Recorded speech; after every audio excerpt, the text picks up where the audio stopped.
C'est pour vous le Making of. Bonjour, moi c'est Léo. Vous me connaissez certainement puisque je suis le héros de la première web-série destinée à aider les patients atteints de la sclérose en plaques.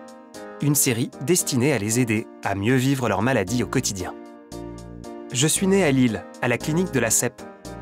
Ce n'est pas une maternité, ni même un service obstétrique. Il s'agit d'une particularité du groupement hospitalier de l'Institut catholique.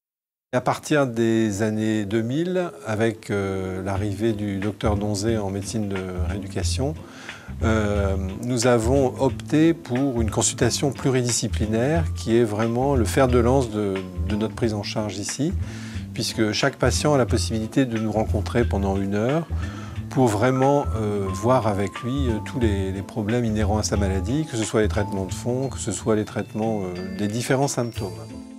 À l'origine, je devais n'être qu'une illustration de papier, un personnage de DVD, mais finalement, il en a été décidé autrement.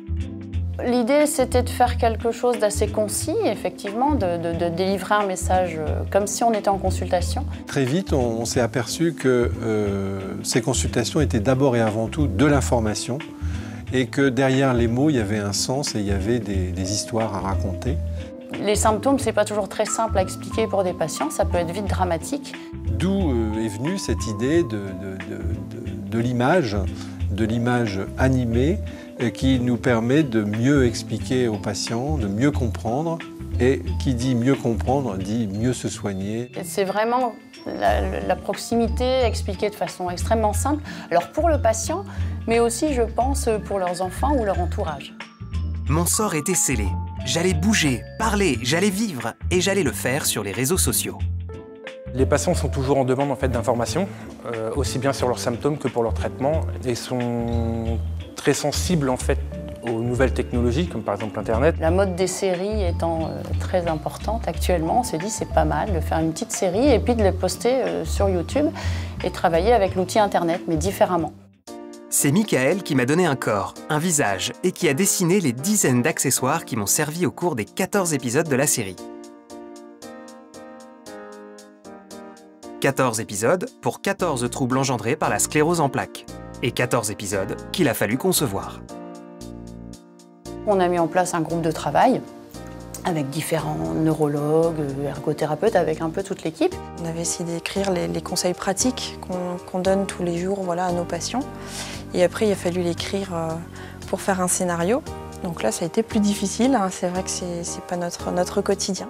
On a restreint parce que effectivement, les films ne doivent pas durer trop longtemps et doivent coller à une image de dessin animé.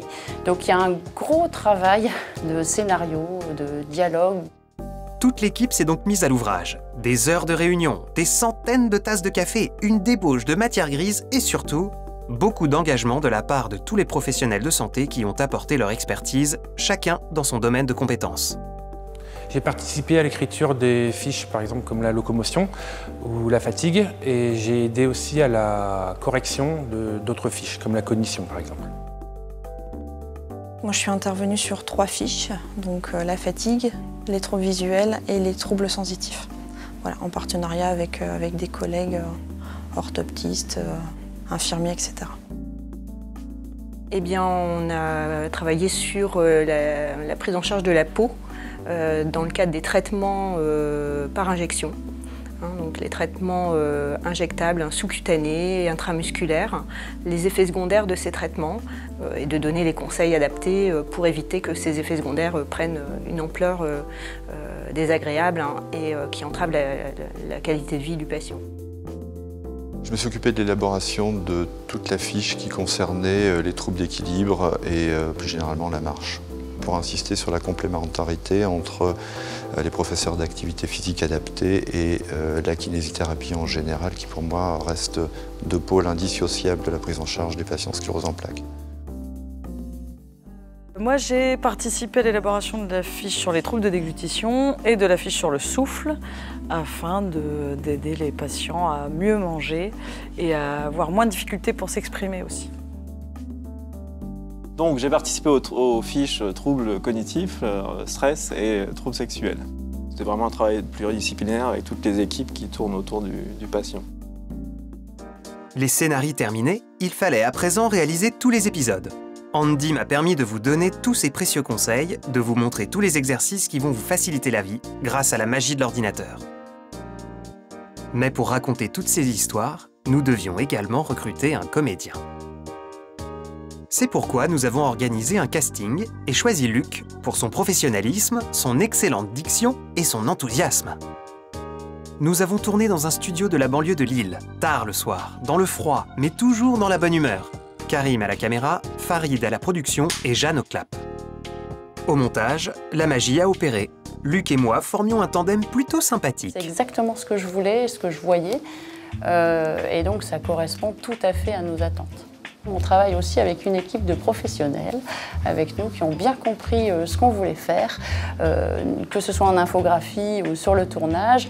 L'acteur est fantastique, a vraiment bien compris. Mon équipe, je leur dis tous les jours, mais peut-être pas assez. Effectivement, je les remercie beaucoup pour toute leur implication, parce que tout ça, ça se fait bénévolement.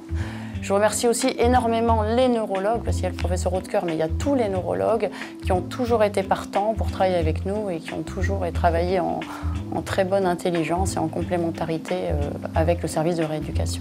Toute cette équipe qui est à l'origine de cette œuvre est animée par la passion et le désir d'aider les autres, ce qui est un peu la philosophie de notre institution.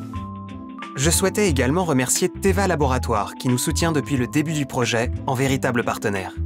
Et pour finir, je souhaitais aussi vous dire que je suis fier d'appartenir à cette équipe et fier d'avoir été le héros de cette web-série. Sincèrement, j'espère que grâce à elle, vous apprendrez autant que moi j'ai appris. Et comme disait La Fontaine, qui mieux que vous sait vos besoins? Apprendre à se connaître est le premier des soins.